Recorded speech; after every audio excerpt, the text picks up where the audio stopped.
નમસ્કાર દર્શક મિત્રો, સમાચારની વાત કરવામાં આવે તો પાટણ જિલ્લાના સિદ્ધપુરની ફૂલપુરા પ્રાથમિક શાળા વરસાદી પાણીમાં ગરકાવ.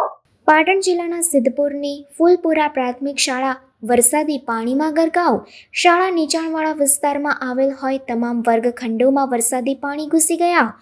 વિદ્યાર્થીઓની સુરક્ષાને ધ્યાને લઈ શિક્ષણ કાર્ય બંધ રાખવામાં આવ્યું. દર ચોમાસામાં આ પ્રકારની સ્થિતિ શાળાની બનવા પામે છે. શાળા દ્વારા સરકાર તેમજ તંત્રમાં અનેક રજૂઆતો કરી હોવા છતાં કોઈ નિવેડો આજ દિન સુધી આવ્યો નથી.